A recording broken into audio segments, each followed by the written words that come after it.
नमो अरिहन्ताणं नमो सिद्धाणं नमो आयरीयाणं नमो वज्रायाणं नमो लोय सव्यसाहूनम्।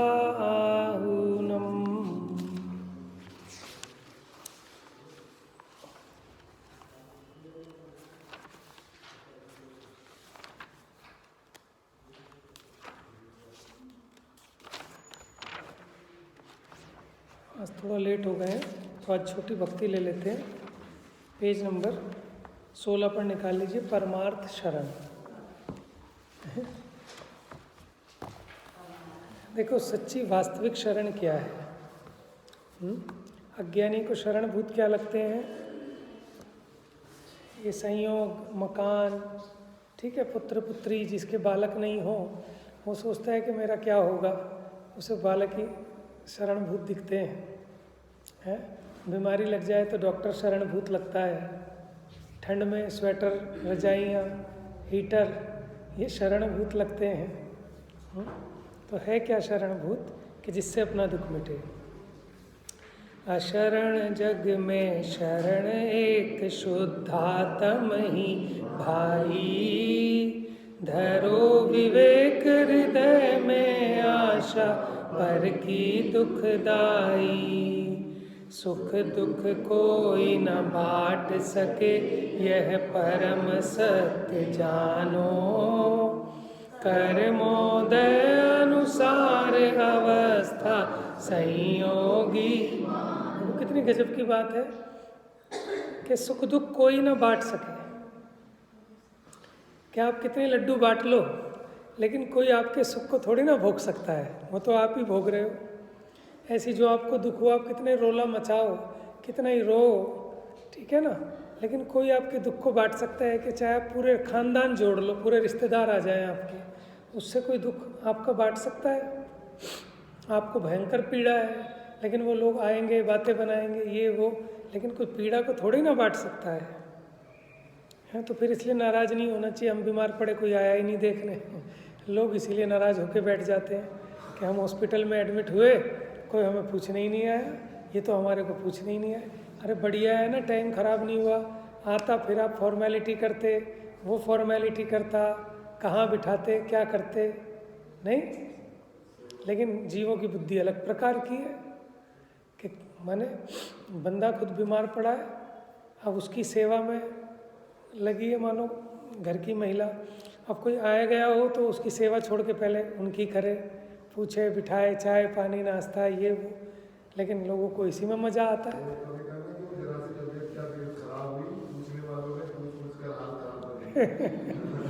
लेकिन देखो इसको स्वाद आता है उसमें, नहीं, जबकि कितनी परेशानी होती है, मानो कुछ परेशानी हो, जो आएगा उसको पूरी स्टोरी सुनाओ, बार बार जो आएगा उसको पूरी स्टोरी सुनाओ।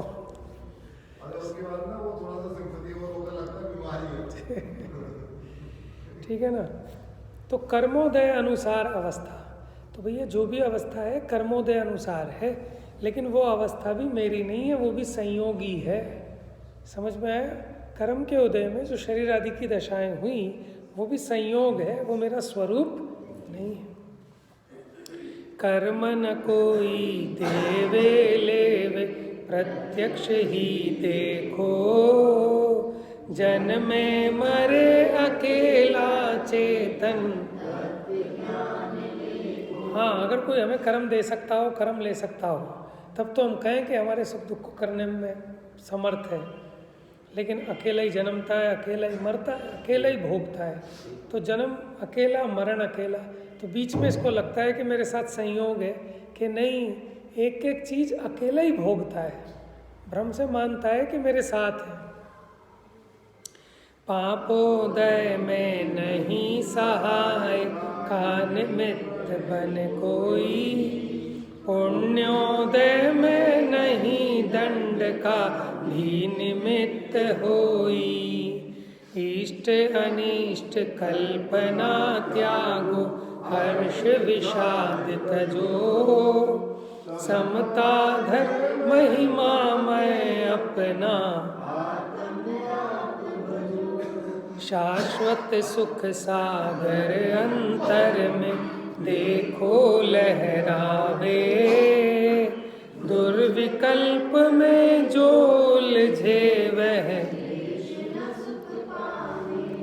क्या कह रहे हैं? शाश्वत सुख सागर अंतर में देखो लहरावे। है कि कहाँ लहरा रहा है? कि भाई साहब जब देखोगे तब दिखेगा। माने जो अंतर्मुख होते हैं उनको आनंद होता है। क्यों?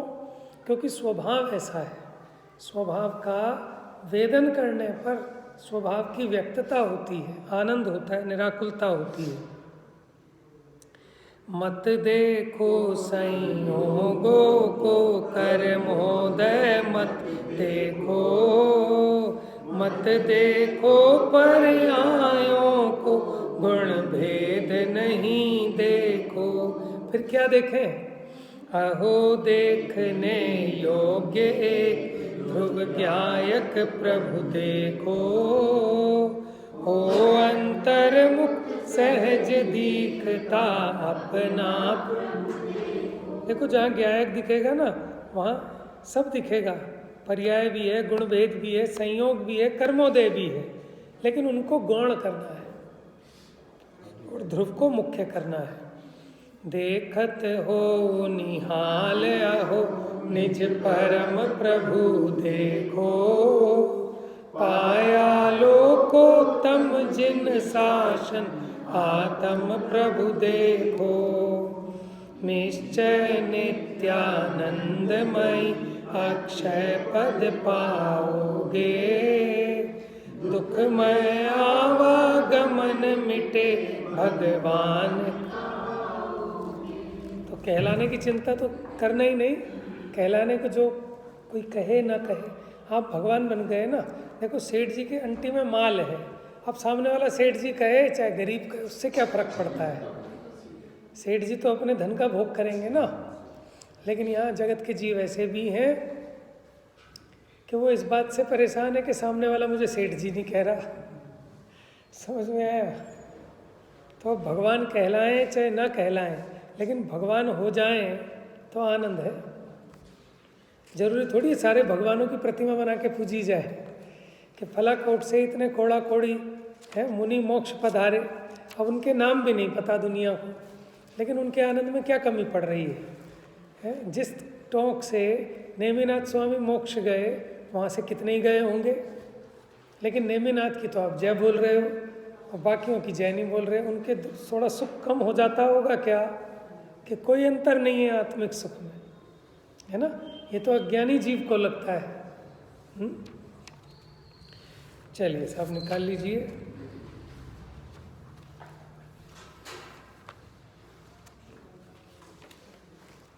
गुण अनंतमय परम पद श्री जिनवर भगवान, गे लखत हैं ज्ञान में अचल सदा निज धाम।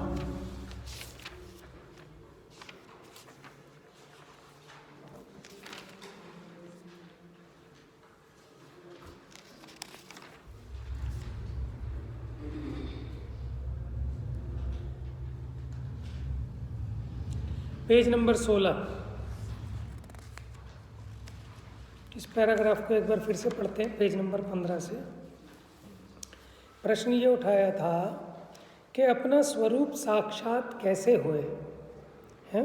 साक्षात का मतलब क्या होता है कि वो मुझे प्रत्यक्ष कैसे अनुभव में आए। तो प्रथम निर्ममत्व भावते हैं, संसार के भाव अधो करें।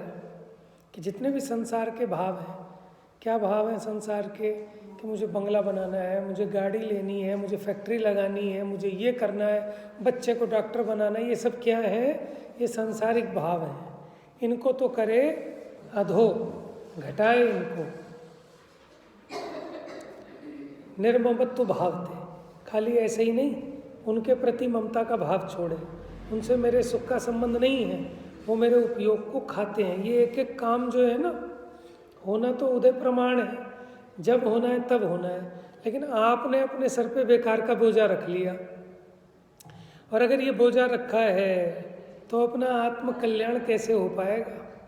वो उतनी माने आपको निर्लेपता, निर्भरता बनेगी नहीं कि वो दृष्टि स्वरूप में अंतर्मुख हो सके, क्योंकि पहले एक बोझा रख लिया ना सर पे।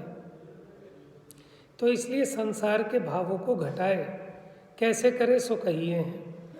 कि दृश्यमान जो सब रूपी जड़ ताते ममत्व न करना, जितना भी आपको दिखाई दे रहा है ना नेत्रों से, ये सब तो साक्षात जड़ है, इसलिए इसमें क्या ममत्व करना।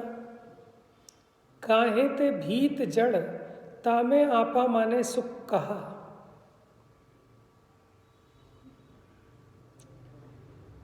भीत माने दीवार भी होती है। अब जैसे अभी मकान दुकान इन सब में अपना ममत्व कर रहे हो ना, तो ये तो सब जड़ हैं, इनमें अपना पना मानने पर सुख कहाँ, होता ही नहीं सुख। ऐसे ही शरीर जड़ तामे ममत्व न करना। देखो जैसे दीवार जड़ है ऐसी शरीर भी जड़ है, तामे ममत्व न करना। काहे ते आपा माने, क्यों नहीं करना, क्योंकि इसमें अपना पना मानने से सुख कहाँ नहीं है। और राग द्वेष मोह भाव, असाता भाव, तृष्णा भाव, तृष्णा भाव बता दिया था, इच्छा, अविश्राम भाव, अस्थिर भाव, अविश्राम अस्थिर माने इसको जो बेचैनी होती है ना, 2 मिनट को बैठ नहीं सकता, इसको को बैठ के लेट जाओ थोड़ी देर, नहीं माने मन में कुछ बेचैनी है ना, तो ये बैठ नहीं सकता, लेट नहीं सकता। आपको पता हो कि कोई मेहमान आने वाले हैं, अब कोई कहे अभी तो उनके आने में आधा घंटा, लेट जाओ तो सो जाओ, आएगी आपको नींद, लेट पाओगे, बैठ ही नहीं पाओगे, आप उठ के इधर उधर कुछ ना कुछ। तो वो जो अविश्राम का भाव है ना, और ऐसी अस्थिर भाव जिसमें चंचलता बनी रहती है, जीव का उपयोग एक जगह स्थिर नहीं होता, तो अस्थिर भाव, दुख भाव, आकुल भाव, खेद भाव, अज्ञान भाव याते हैं। इसलिए ये सारे के सारे भाव छोड़ने लायक हैं। तृष्णा माने तो होता है इच्छा, अस्थिरता माने में आप एक जगह टिकते नहीं। क्यों कि अब इच्छा की थी, वो चीज़ भी मिल गई तो भी वहाँ स्थिर नहीं होते, फिर पलट जाते हो कि अब ये नहीं, अब ये चाहिए, अब ये नहीं, अब ये चाहिए। समझ में, अपने पुण्य के उदय से जैसी जीव ने इच्छा की थी वैसा हो गया, लेकिन तुरंत इतना बेईमान है कि इसकी इच्छा और बढ़ जाती है। एक राजा ने, एक भिखारी आया कि साहब मुझे सोने की एक मुद्रा चाहिए, बस बेटी की शादी करनी है, सोने की एक मुद्रा दे दी। ठीक है, तो अब उसने एक कागज़ पे लिख के दे दिए साइन करके कि जा खजाने से ले लियो। वो खजांची के पास गया, अब रास्ते में चला, अब सोचा एक की जगह 2 लिख लूँ, 2 की जगह 4 लिख लूँ, 8 लिख लेता हूँ, 16 लिख लेता हूँ, 50 लिख लेता हूँ, 100 लिख लेता हूँ, 1000 लिख लेता हूँ, 2000। उसका लालच इतना बढ़ता चला गया, समझ में आया। अब उसने दुनिया भर की लिख ली। अब भैया 2, 4, 10 होती तो वो दे भी देता। बैंक वाले भी माने 1,50,000 हो तो आपको फ़ोन ना करें, लेकिन 50 लाख का चेक काट दिया तो वो भी फ़ोन मिला के पूछेंगे कि जी आपका चेक लगा है 50 लाख रुपए का, बताओ जी आपने दिया है। तो अब खजांची को शक हुआ कि भिखारी को महाराज ने 1000 स्वर्ण मुद्राएं कैसे लिख दी। तो वो गया पूछने, फिर उसके अब गुट्टे पड़े। समझ में आया। तो क्या मिला उसे, कुछ नहीं मिला, घूसे और मिले। तो ये हालत हमारी आपकी हो रही है। ठीक है, पुण्य रूपी वो राजा ने साइन कर दिए कि जा ले ले। अब वो चीज़ मिली, अब उस पर नखरे मार रहे हैं कि नहीं इसमें क्या होता है, थोड़ा तो और बड़ा होना चाहिए, थोड़ा तो और अच्छा होना चाहिए, एक की जगह 2 होने चाहिए, ये हो जाए तो और अच्छा, वो हो जाए तो और अच्छा, एक गाड़ी हो जाए तो 2 तो चाहिए भाई, सवारी भिड़ी में एक खराब हो जाए तो दूसरी। समझ में आया। तो यहाँ भी फिर ऐसे ही आता है जीव का पाप का उदय। ये लालच बहुत बुरी चीज़ है। तो इसका नाम अस्थिरता, ये टिकता नहीं, इसे कुछ भी मिल जाए शांत नहीं बैठता, इसकी और हवस बढ़ती जाती है, इसीलिए दुखी रहता है। अगर वो शांत बैठ जाए ना तो सुखी हो जाए कदाचित, लेकिन वो इसका गड्ढा भरता ही नहीं, जितना भरो वो गायब। जैसे कि हवन कुंड में अग्नि है, आपने उसमें बहुत सारी सामग्री डाल दी, लेकिन जितनी डालें उसकी भूख उतनी बढ़ती जाए, वो तो अग्नि और भड़क जाए और वो सामग्री खाक। समझ में कैसे पेट भरेगा। ये है, मानो पावक में घी डाला, कि जैसे मानो अग्नि में घी डाला जाए तो सारे घी को खा जाएगी और फिर भी भयंकर मुंह दिखाएगी, और दो और दो। समझ में आया? तो ये कोई उपाय नहीं है कि उसमें ईंधन डाला जाए। ऐसी ये इच्छा है कि इसकी जितनी पूर्ति करोगे ये नियम से उतनी ही भड़कने वाली है और ये अनुभव में आता है। तो इसका तो दमन करना पड़ेगा। अब इसको ईंधन देना बंद करो, तभी धीरे धीरे भुजनी चालू हो जाएगी। समझ में? और तुम ईंधन डालते रहोगे, कोई ब्लैकमेलर हो, आप उसको देते रहो, उसका पेट इतना बड़ा है ना, वो ब्लैकमेल करते ही रहेगा। अब एक दिन आप छोड़े हो जाओ, कर ले, तुझे जो करना है देंगे एक पैसा। समझ में? आपने बोरिंग खुदवा ली, अब वो एमसीडी वाला व डीएम ऑफिस वाले परेशान करते रहेंगे आपको। आज ले जाएंगे चलो 1000, कल आएंगे नहीं साहब 2000, परसों आएंगे 5000, 10,000। अब ब्लैकमेल, तो भैया तो मेरा चालान काट दे मैं चालान भर लूँगा, चालान काट दे। अब क्या होगा कि अब ब्लैकमेलिंग बंद हो जाएगी। समझ में आया ना? तो इसलिए सच्चाई की राह में सुख है। आदमी कहे हाँ जी मेरी गलती हुई है, लो काटो चला, मैं अपनी गलती मान रहा हूँ। ब्लैकमेल तो नहीं होगा ना, आकुलित व्याकुलित तो नहीं होगा। सेठ जी के दुकान में इनकम टैक्स वाले पहुंच गए 5 अफसर, वो बेचारों की हार्ट अटैक आ गया। कहाँ से आ गया हार्ट अटैक? कि भाई क्या करेंगे, पेनल्टी तो बनाएंगे 10 लाख, 20 लाख, 50 लाख, प्राण तो नहीं जाएंगे तेरे। और वो प्राण उसके भय के कारण उड़ते हैं। ये बेईमान है ना। तो जिसको लगे कि मैंने अपराध किया है तो उसका दंड भुगतने के लिए तैयार रहना चाहिए, ये सज्जन का लक्षण है। और बेईमान क्या करता है, अपराध तो करता है लेकिन उसका दंड भोगने को तैयार नहीं है। और कहते हैं विदेशों में तो ट्रैफिक की ऐसी व्यवस्था है कि अगर किसी से रेड लाइट क्रॉस हो जाती है ना, तो बूथ बने हुए अपने आप जाके अपना चालान बनवा के अपनी पेमेंट कर लेता है? अब पता नहीं सही है गलत है, हम तो गए नहीं, बहुत छोटे थे तब सुनते थे कि वहाँ ऐसा सिस्टम है। लोग इतने ज़्यादा, कैमरों में तो हमारे यहाँ भी आ जाता है। हाँ, तो ऐसा होगा, हमने कहा भैया इतने तो शरीफ कहीं के भी देश के लोग नहीं होने वाले कि जो अपराध हो जाए और खुद अपना चालान बनवा के पेमेंट कर दें। तो वही होगी कहानी कि कैमरे बन गए होंगे, वो सोचते होंगे फिर ज़्यादा आएगा, भैया कर दो भुगतान। हाँ, तो इसीलिए तो दुखी है।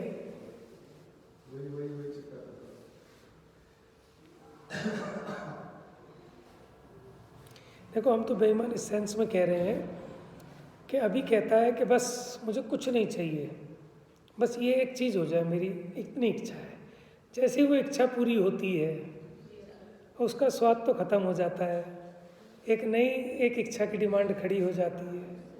तो है नहीं है बेईमान, इसका नाम है अस्थिर। ये स्थिर नहीं रहता अपनी जुबान पे।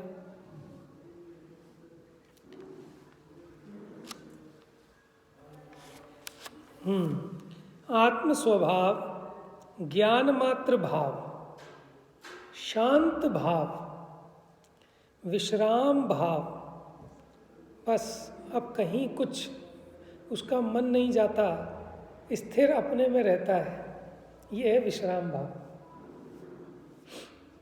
और पूर्ण विश्राम कहाँ मिलता है?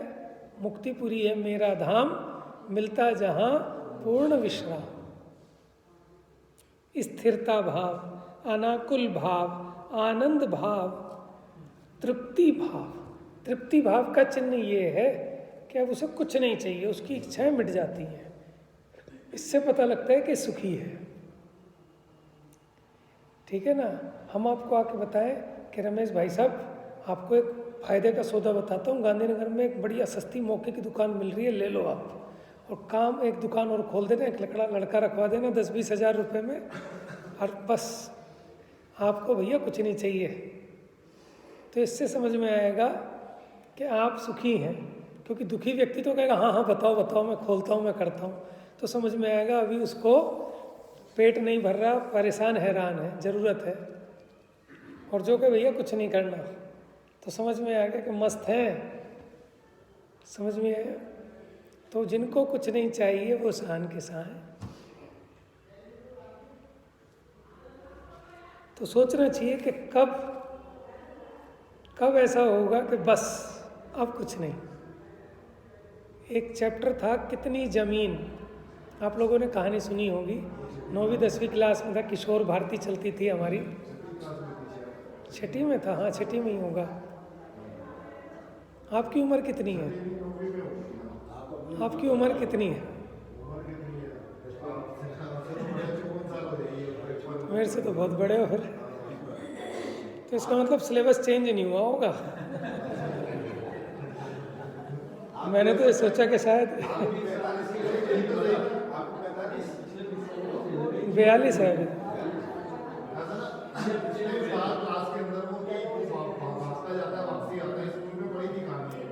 ये 6ठी 7वीं क्लास में थी। तो हमारा क्या था, हमारा एक ताऊ जी का लड़का हमसे एक क्लास ऊपर था, तो हमें बड़ी अच्छी लगती थी कहानियाँ। तो दूसरों की किताब लेकर हम पढ़ लेते थे पहले कहानी।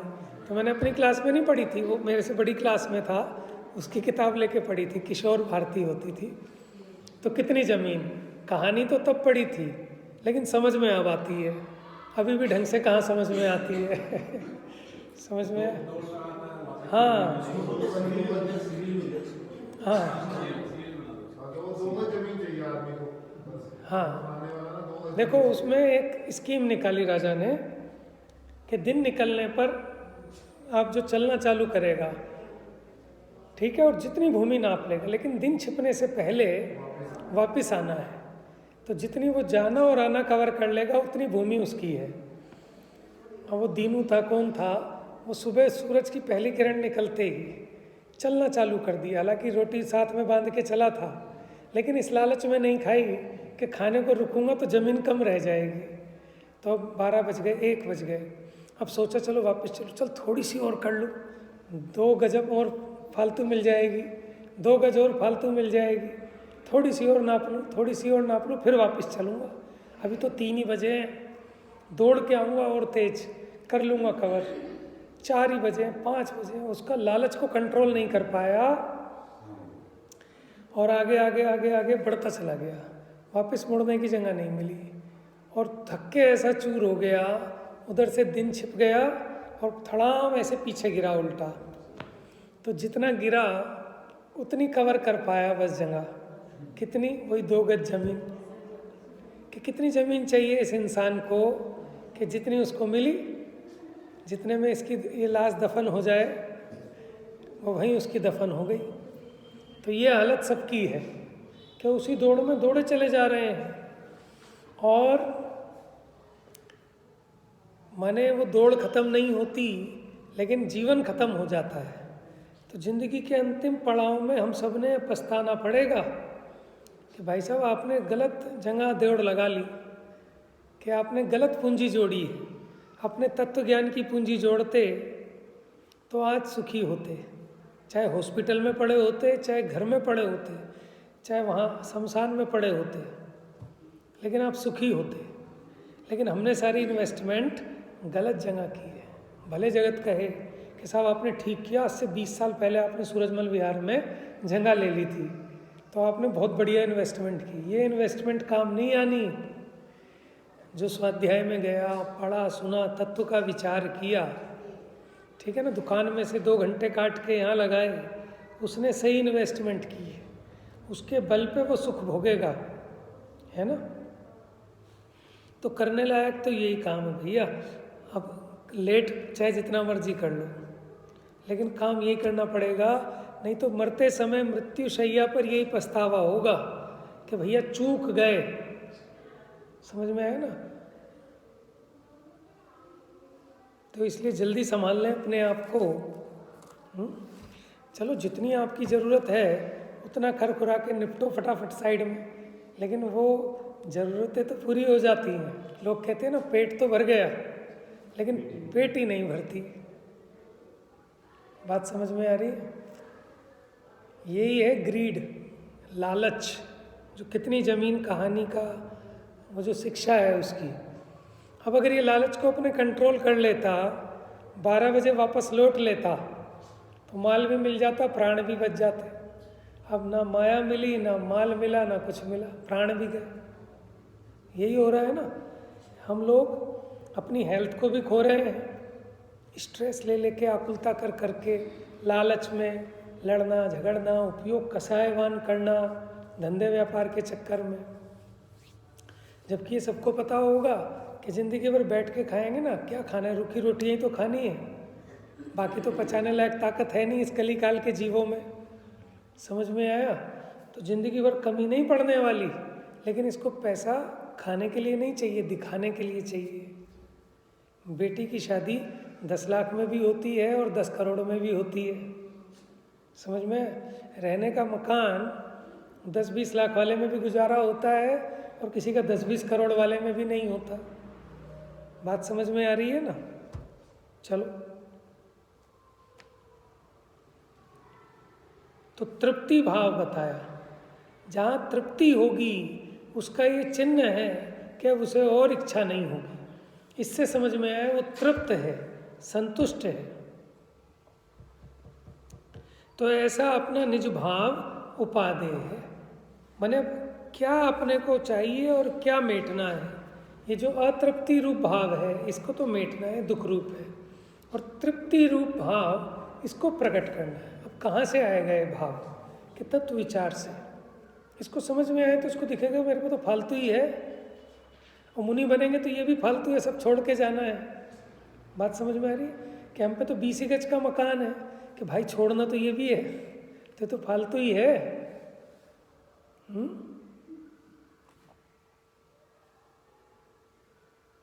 देखो, जिसके समझ में आ जाएगी उसका दुख मिट जाएगा। बात तो यही है, आज माने अगले भव में माने, 1000 भव बाद माने, लेकिन माननी पड़ेगी। जो समझदार है वो जल्दी समझ लेगा, जो लेट समझेगा काम तो उसका भी होगा लेकिन तब तक दुख भरेगा।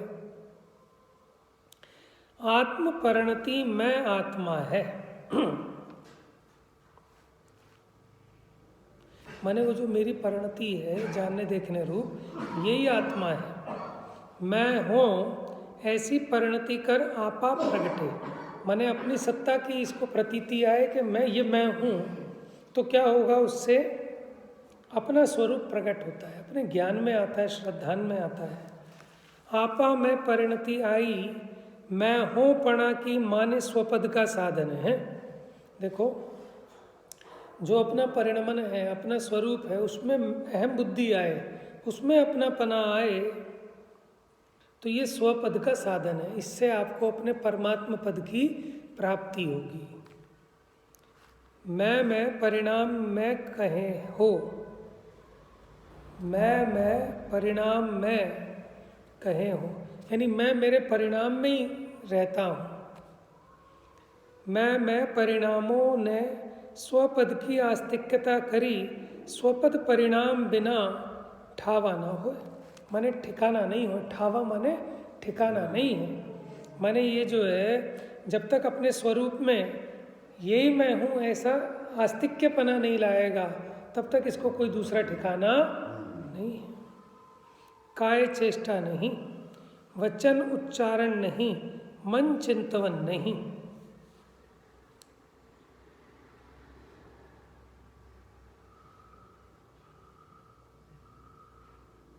माने जो मन वचन काया को अपना स्वरूप समझता है, ये इसका स्वरूप नहीं है, ये इसका ठिकाना नहीं है।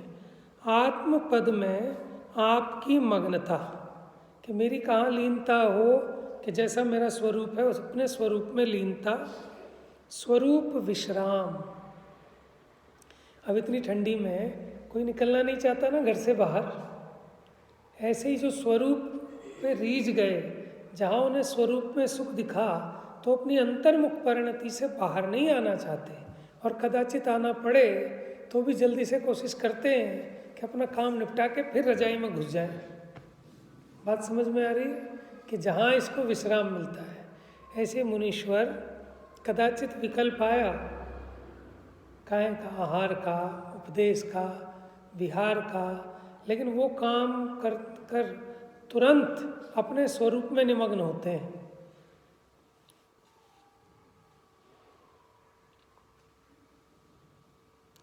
तो आत्म पद में आपकी मग्नता, स्वरूप विश्राम, आनंद रूप पद में स्थिरता, चिदानंद चिद परिणति का विवेक करना। चित परिणति चिद में रमे, आत्मानंद उपजे। माने अपनी जो चैतन्य परिणति है, जब वो चेतन में रमती है तो आनंद होता है। मन द्वार विवेक होए, पर मन उरे रहे। मन पर है, ज्ञान निज वस्तु है। देखो, मन के द्वारा ये विचार चिंतन अधिक चलता है, लेकिन फिर भी जो मन है वो पर है और ज्ञान अपना स्वरूप है। मन के माध्यम से ज्ञान का प्रवर्तन होता है ना विचार के काल में। सो ऐसे विचारते दूरी रहे हैं काहे ते।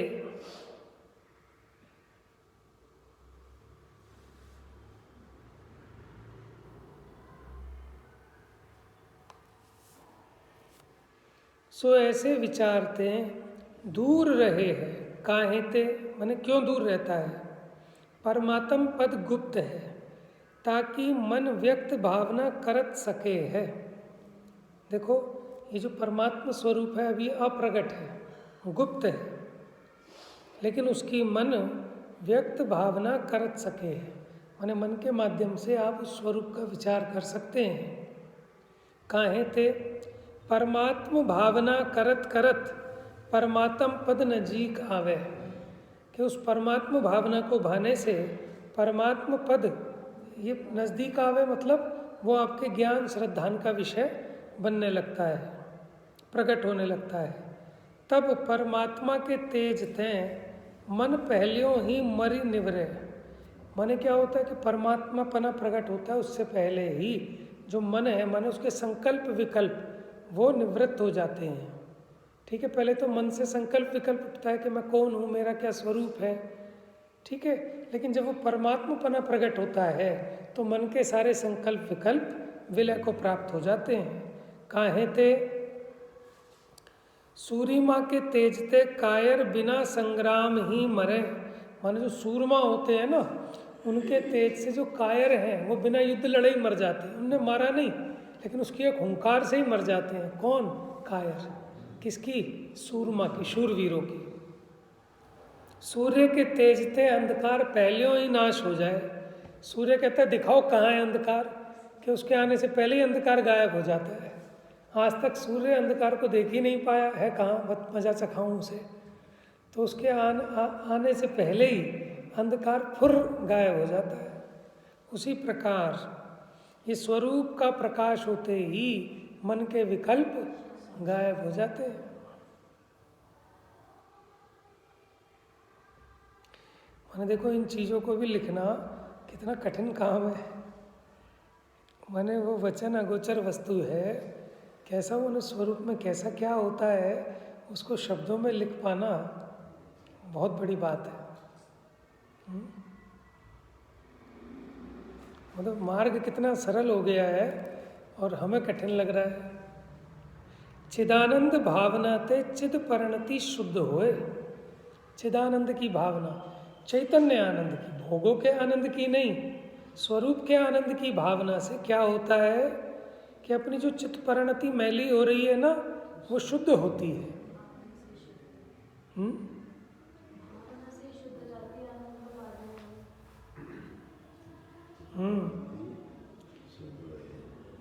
और ऐसे ही 5 इंद्रिय के भोगों के आनंद की कल्पना से अशुद्ध हो जाती है। चाहे वो भोग मिले नहीं मिले, लेकिन उन भोगों की कल्पना मात्र से मैली होती है। तो ऐसे चिदानंद के आनंद की भावना से निर्मल हो जाती है। चित्त परिणति शुद्ध भये, चिदानंद शुद्ध होए है। अनात्म परिणाम मेट, आत्म परिणाम करना ही कृत्यपना है। क्या जो अनात्म परिणाम हैं उनको मिटाकर आत्म परिणाम करना। क्या है अनात्म परिणाम? मोह राग द्वेष के परिणाम, ठीक है। और आत्म परिणाम कैसे? सुख शांति के वीतराग भाव रूप परिणाम। ये कृत्यपना है। योगीश्वर भी इतना ही करे हैं। प्राणायाम, ध्यान, धारणा, समाधि, ये सब इसी के निमित्त हैं। किसके? आत्म परिणाम के। स्वरूप परिणाम में अनंत सुख भया। निज पद की आस्तिक्यता भई, माने जब परिणाम स्वरूप सन्मुख होते हैं तो क्या होता है? अनंत सुख होता है, अपने परमात्मा स्वरूप की श्रद्धा बनती है, अनूप पद में लीनता भई। अनूप आत्म रूप अनुपम अद्भुत, याहि लखे भव सिंधु तरो, धोल ध्याए अपने आत्म को, मुक्ति वधु तो है शीघ्र वरो। क्या है? आत्मा का रूप कैसा है? अनुपम है, अद्भुत है।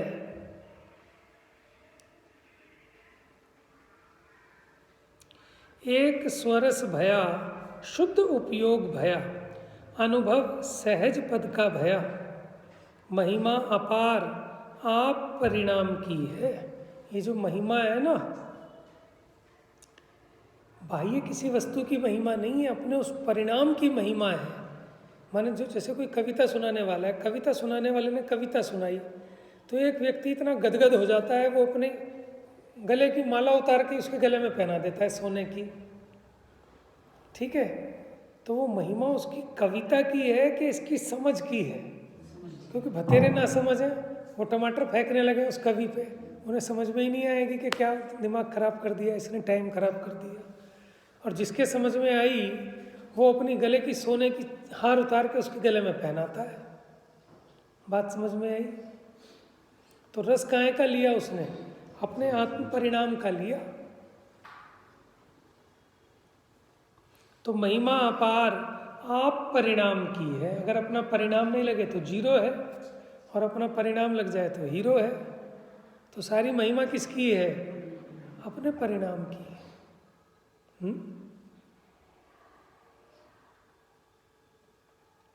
देखो, जगत में भी सुंदर कहीं कोई बाहर में नहीं होता, अपने परिणाम से होता है।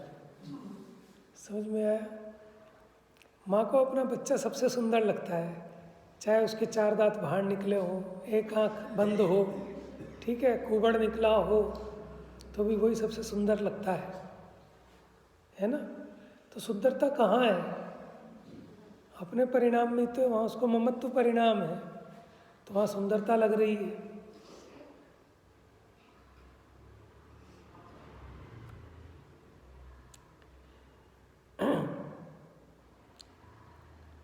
तो महिमा अपार आप परिणाम की है। परिणाम आपके किए बिना परमेश्वर पर परिणाम ते गोता खाए, कि है तो परमेश्वर, लेकिन इसने अपने स्वरूप रूप परिणाम नहीं किए, तो ये पर परिणामों में गोता खा रहा है। कि पर वस्तु में अपनापना मान मान के कि इसमें से मुझे आनंद आ जाएगा, बहिर्मुख दशा कर करके दुखी हो रहा है।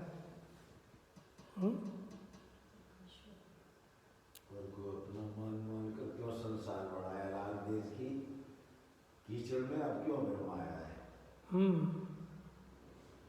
देखो, जगत में भी अगर जिसको इतना भरोसा है ना कि मैं किसी के आगे हाथ क्यों पसारूं, है ना, किसी से क्यों मैं उसकी अनुनय विनय करूं, जो मेरे भाग्य में होगा कोई ले नहीं सकता, और मेरे भाग्य में नहीं होगा तो कोई देगा कैसे? समझ में है? तो वो सुखी रहता है फिर भी, चाहे उसके कितने ही बुरे दिन आए। और एक व्यक्ति बस इसी चक्कर में दुखी रहता है, दूसरों के आगे हाथ फैला फैला के, इच्छा कर करके, और जब सामने वाला ना कहता है तो कितना खेद खिन्न होता है। समझ में आया ना? तो लौकिक में भी कि परिणाम आपके किए बिना परमेश्वर पर परिणाम ते गोता खाए। अपने परिणाम स्वरूपानंदी भय, तो परमेश्वर कहाया। समझ में आया? जिसको कुछ नहीं चाहिए ना, वो अपने आप में राजा है। वो कह देता है, भाई साहब आप होंगे अपने घर के, होंगे नेता होंगे, आप होंगे तोप अपने घर के। एक रिक्शा वाला भी कहता है, मैं नहीं जा रहा कहीं, मैं तो खाना खाया आप सोऊंगा यहाँ। और रिक्शा में अपने वो दुपट्टा गमछा ओढ़ के ही सोता है मस्त होके। कोई कितना ही कह ले कि होंगे आप तोप, चलाओ अपनी तोप। कल वैसा में जा रहा था यहाँ से, पैसे तो जाएगा नहीं। में जा रहा था तो एक लेडी ने बच्चा ली थी, तो रिक्शा वाले ने मान ली नहीं हम वैसे बैठा लो चाहे रात का टाइम, अरे वैसा हमारा टाइम होगा, हम काम करते हैं बहुत कहीं पैसे भी ज़्यादा दे रहा, अरे ये अब जाना ही नहीं है, जगह ही नहीं बहुत समझा।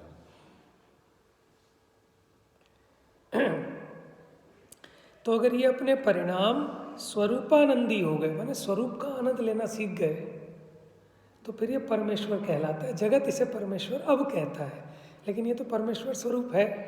लेकिन इसने अपने परमेश्वर की पहचान नहीं की, तो जगत भी क्या पहचान करेगा? कि जो अपनी इज्जत करना नहीं जानता उसकी कौन इज्जत करेगा? तूने अपनी बेइज्जती स्वयं की है, इसीलिए जगह जगह बेइज्जती होती है, क्षण भर में बेइज्जती हो जाती है इसकी। समझ में?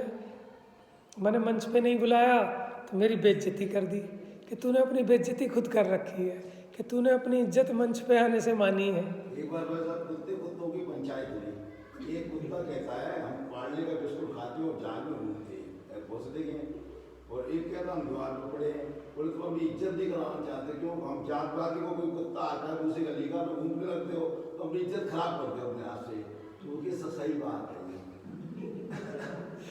किस्सा समझ में आ गया सबको? नहीं आया समझा मैंने, देखो इन्होंने बताया कि कुत्ते कुत्तों की पंचायत हुई, समझ में है? हाँ, एक कुत्ता दूसरे कुत्ते से कहता है हाँ, अपनी इज्जत नहीं कराना चाहते क्यों? कि देखो मैं अपने कर्म से जाल में घूम रहा हूँ, पार्ले जी के बिस्किट खा रहा हूँ, और तुम यहाँ गली में पड़े रहते हो और तुम्हारी जात का कोई दूसरा कुत्ता आता है उस पर भौंकते हो, तो तुमने अपनी बेइज्जती खुद करा रखी है।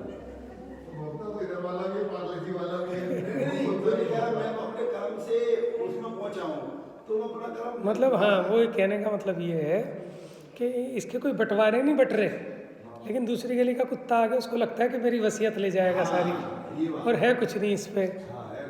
समझ में आया ना? तो खुद ही अपने आप ही आप दुखी हो रहा है कि जैसे कि मेरे खेत में आ गया, मेरे खेत पे कब्जा कर लेगा, ये गली मेरी है। वो सारे भोबो करके बुलाएंगे, दो चार आएंगे, दूसरी गली का कुत्ता है। अच्छा, फिर चार बुला दिया, कोई हो गया, अब घर में कोई आदमी था तुम कान फटफटा दिए, तुम्हारे कहते फटफटा दिए उन्हें रसून हो गया, कहते नहीं गाँव में अरे रसून होगा मत जाओ काम पे, ये बाद में जाएंगे। तो बोले तो अपनी बेइज्जती खुद करा रहे हो, यहाँ पे हम तुम्हें रोटी खिला रहे बाहर हो, तुम कान फटफटा रहे हो। समझ में है? कई बार इंसानों की पंचायत में भी वो कुत्ते हो जाते हैं।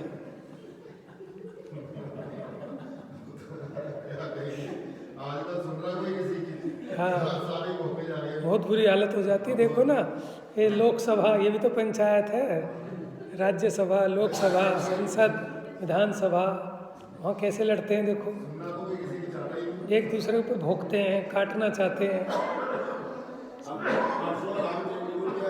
मोदी जी ने रामदेव जी को किया था नहीं, तो भागवत में क्या बोला था कि जैसे वहाँ में वैसी शिक्षा सीखो आप, जो यहाँ चोरी ना हो रही है अपने हिंदुस्तान के अंदर, जैसे कोई किसी काटा पीटी का, ये रोको, ये कैसे रोको, इसका देखो, इसको प्रयास करो, तब माने जाएंगे तुम बन गई।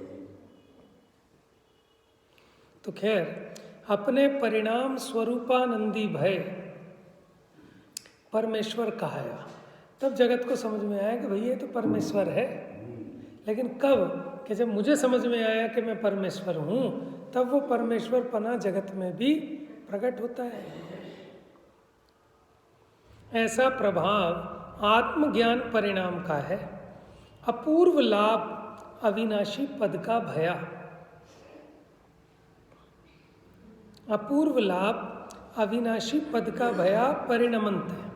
कैसे हुआ? कि जब इसने अपने स्वरूप रूप परिणमन किया, सो परिणाम कैसे स्वरूप में लागे, माने मेरे जो परिणाम है जो बहिर्मुखी हो रहे हैं, वो मेरे स्वरूप में मेरे परिणाम कैसे लगे, वो अब कल लेंगे। समय हो गया,